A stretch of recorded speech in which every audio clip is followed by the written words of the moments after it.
Ni sɔgɔma k'aw fo ka bɛn ni a ka tumaw ye a n'a ka waatiw ye Manden fo kɛnɛ kan mɔgɔw an bɛ bɛɛ lajɛlen fo ka bɛn ni i bɛ tuma min na ye ka an karamɔgɔ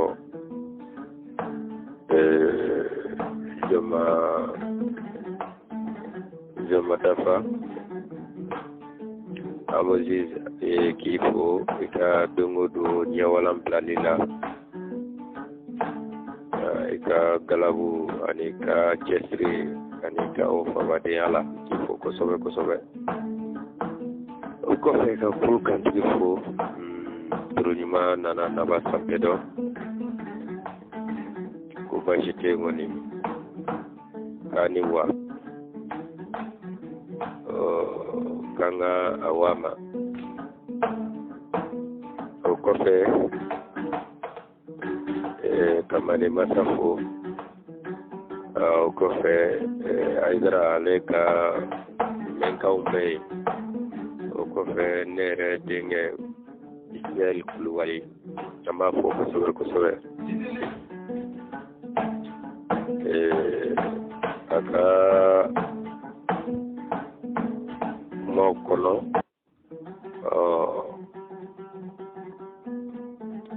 ko ka jogo ani sɔn ɲagami ɲɔgɔn na ka tila ka na o laban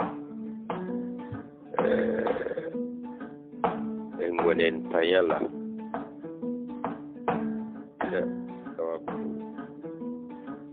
ni fɛn bɛ anw cɛ bi kosɛbɛ kosɛbɛ o de ye i yɛrɛ ɲininka ŋɔnɛ taara min ŋɔnɛ jɔyɔrɔ anw ka mɔgɔya la a bɛ min bari tiɲɛni sera ka se fo kabere la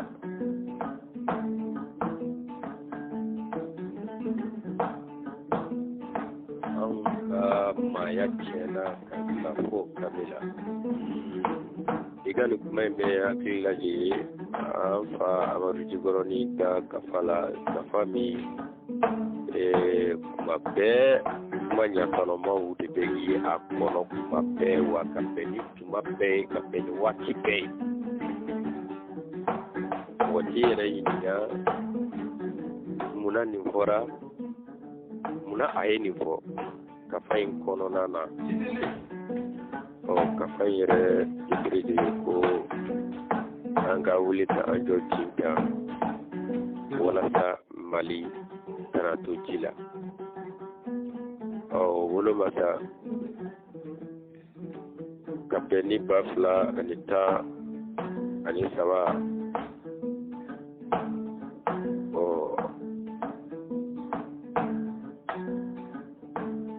mankanba min tun bɛ Mali kɔnɔ yan nɔ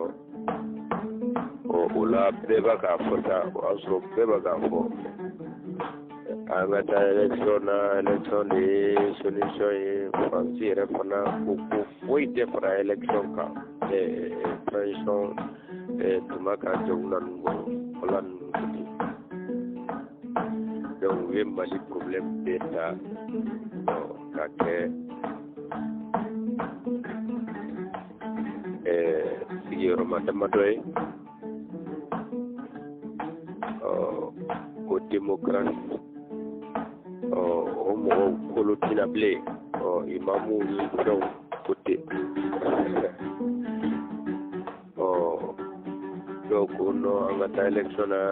élection bɛ se ka an bɔ ni problème kɔnɔ wala président ɲɛnama min na diɲɛ b'an bonya kabako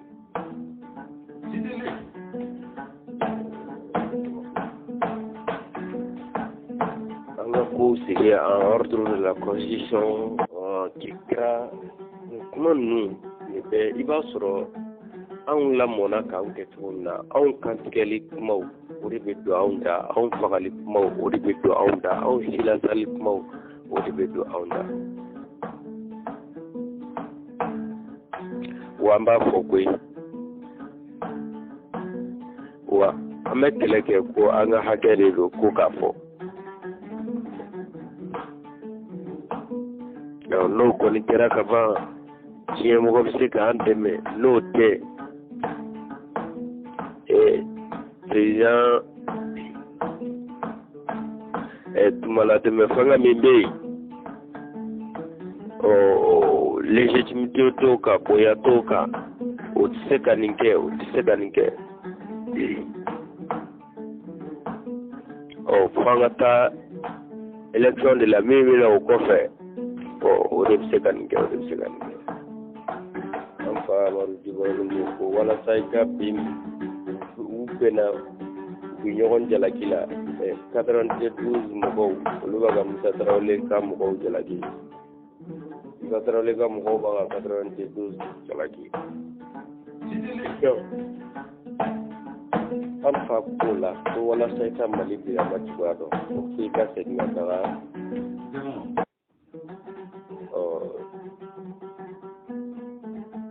wani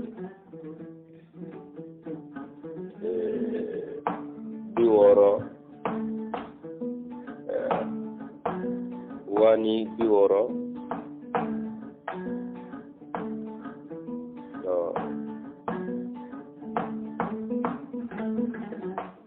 faut y casser une affaire 1960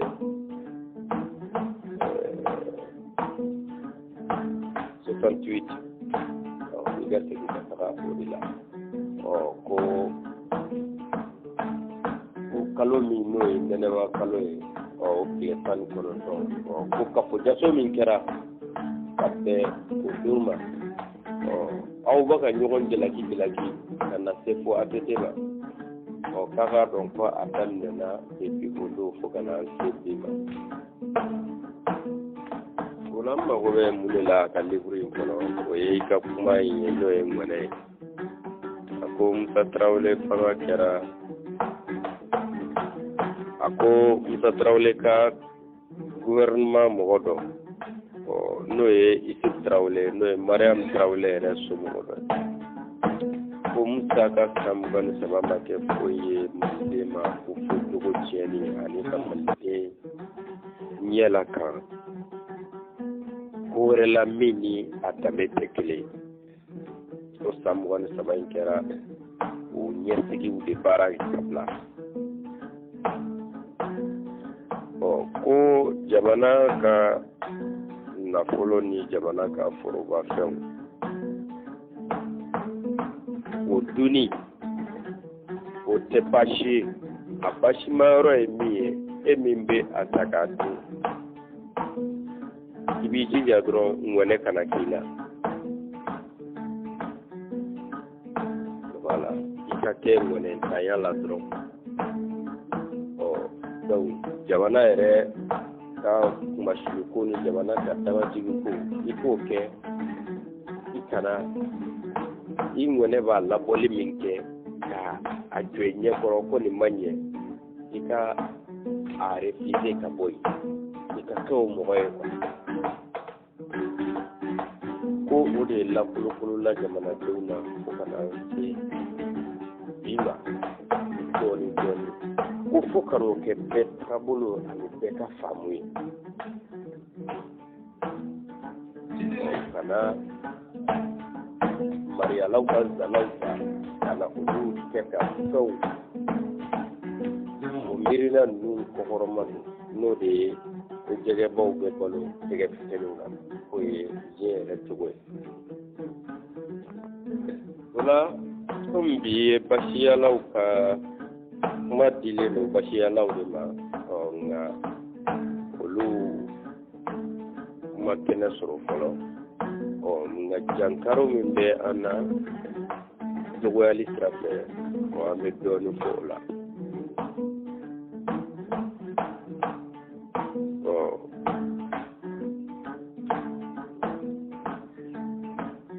a ko ten de ko de donna Malika la dɔɔnin dɔɔnin fo ka na o kɛ bɛɛ tagabolo ani bɛɛ ka faamu de donc a ko ko pɛrɛnda ko ani cɛkulu kirikaraw olu commencera ka sigili daminɛ ani tɔgɔtɔgɔlidaw n'o olu commencera ka sigili daminɛ n'o ye senikaw ye ko dongli dataw ani journaliste fogobe yalla sebelina ani dara folta kana o mirira nula do be kono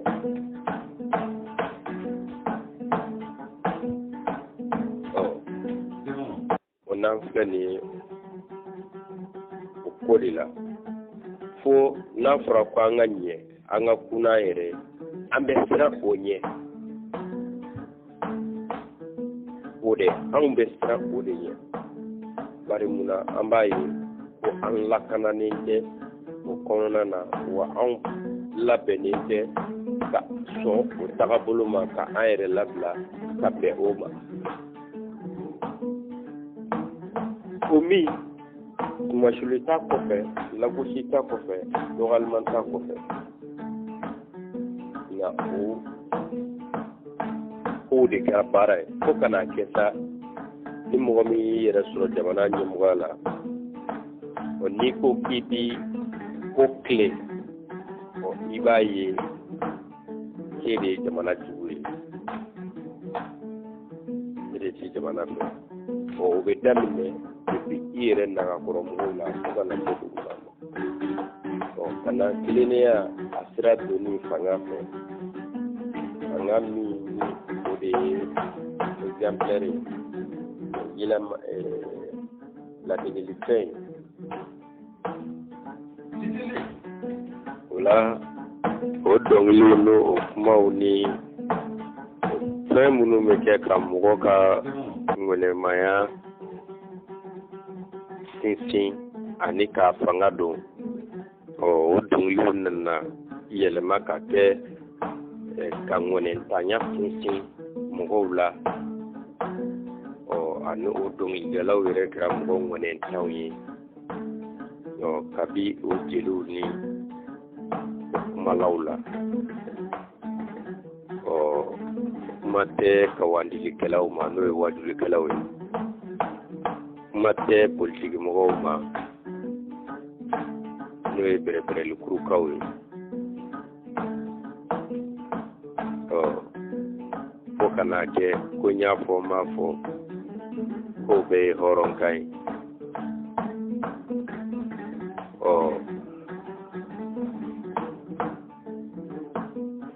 ko bɛɛ ye hɔrɔnkan ye n y'a kɛ n m'a kɛ ko bɛɛ ye hɔrɔnkan ye ko kolo tɛ nɛn na ko n'a tɛ yɛlɛma zanaw ni fɛnw de nana ka n'a bila minɛnw kɔnɔ halisa ŋɛnɛntanya k'a sinsin o la ni o jamana ko a bɛ sigi ka jɔ kuma bɛ caya bari bɛɛ b'a ye ko kurundu labatoli ye walima kurundu lawaleyali ye juguyali de minnu sigilen bɛ a kunna olu bɛ ten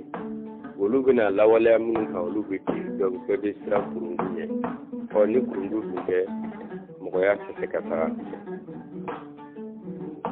ɲɛnɛmaya sigilen bɛ kurundu dɔ de kan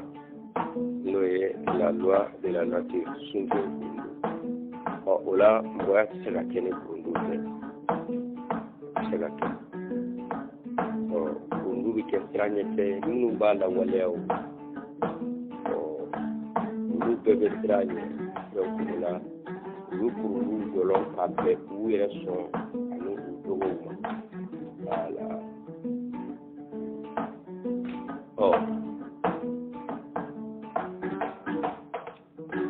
o la an nana ni nin ye n'o ye Talbi n'o ye Isif Traoré wa bɛ jɔn de di Talbi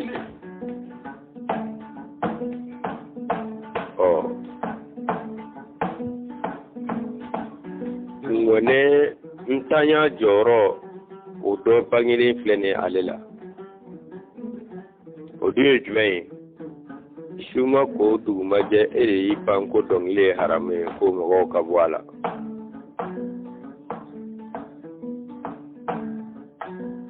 o shuma ko o dugumaje ere ni wolela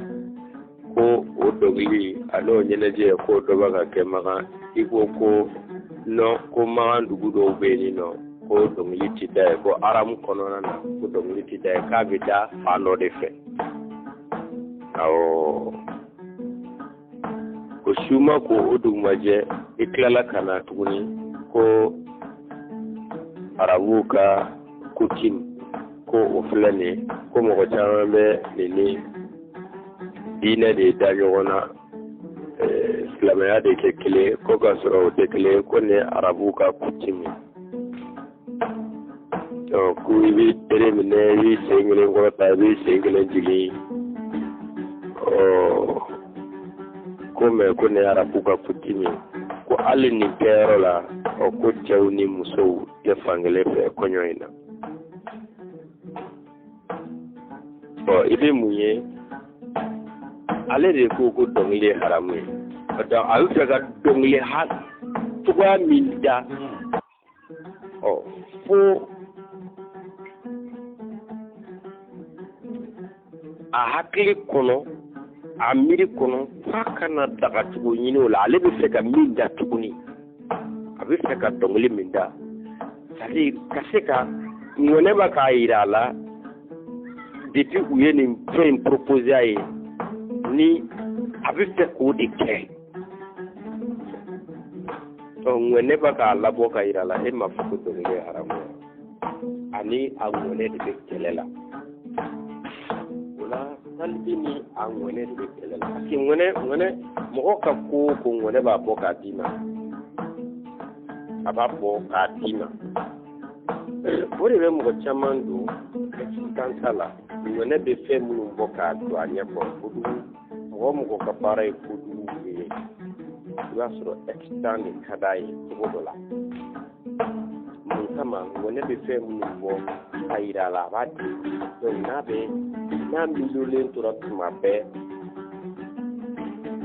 olu ka côté in na mɔgɔ minnu ka baara ye ŋɔnɛntanya ye n'o ye siya minnu nana ŋɔnɛntanya don anw na i ka k'i ŋɔnɛ kɛlɛbaga ye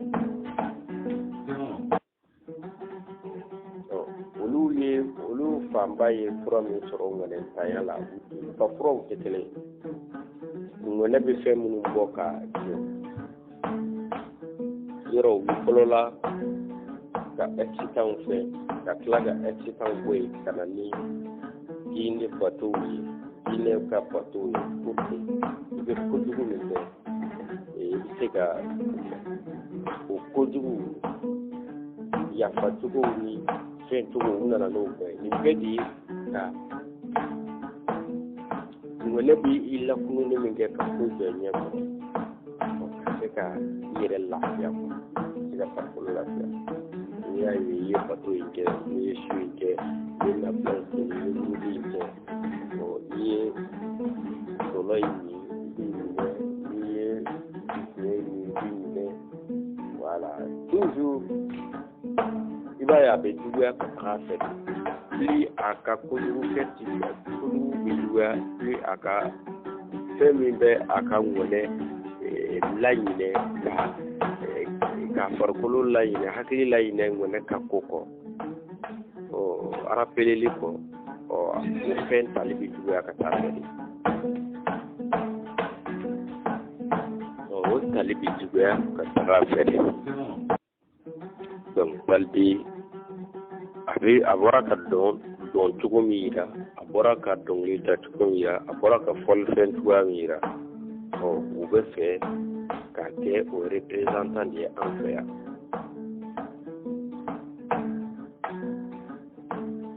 voilà i n'a fɔ a y'a yɛrɛ kɛ américain dɔnkili arabu dɔnkilidala ye an fɛ yan nɔ k'a yɛrɛ tɔgɔya o la ka fɛnw sɔrɔ o la ka muso sɔrɔ o la ka fɛn bɛɛ sɔrɔ o la ka denmisɛnninw fɛn ka wari sɔrɔ o la kosɛbɛ jagɛlɛya musique halisa o studio ninnu bɛ baara la olu b'u ka ko la voilà donc mɔgɔ dun ti jija la a bɛ karamɔgɔ minnu ka sira fɛ parce que foyi tɛ olu ma min kɛ haramu ye u ye tele kɛ haramu ye u ye fura kɛ haramu ye u ye magamaya u y'o kɛ haramu ye mayamaga u ye magamaya kɛ haramu ye mais sisan olu de bɛ a bɛɛ kɛ n'o ye wahabiya ninnu ye talibé b'olu de ka sira kan donc talibé an b'a faamu min don i ni i ŋɔnɛ de bɛ ɲɔgɔn na donc k'i dɛmɛ o maloya b'u ɲɛna wa n'o don b'a kɛ para kunba a bɛ fɛ mɔgɔw ka accompagner o de la e de ko haramu don o y'i kungo de to n'i nana ko mɔgɔ caman bɛ k'i b'i sen kelen ta yan fɛ i bɛ taa kɔfɛ i bɛ na yan fɛ i bɛ bere kɛ tan i bɛ bere kɔ tan sarabu ka kutini de don mɔgɔ caman tɛ a dɔn i b'a ye toujours nkalon kɔkɔrɔma donni min bɛ a la o de ye ne nkalon kelen tigɛ pour que k'o nkalon kelen kɔkɔrɔma don i bɛ nkalon 20 de tigɛ voilà o de ye nkalon yɛrɛ ka baara ye n'i y'ale kelen tigɛ dɔrɔn i ye baara de sɔrɔ a tɛ bila dɛ awɔ i b'i jija de sa i ye 20 min tigɛ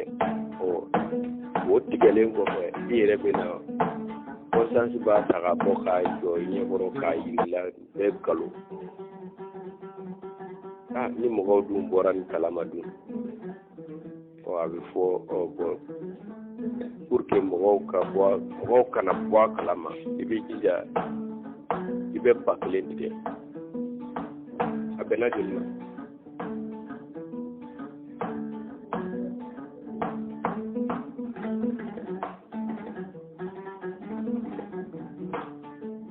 o la an b'a fɔ ka fɔ kuma talibé kɔni f'a bɛ so min sanfɛ sa in ta cogo de ye nin ale kɔni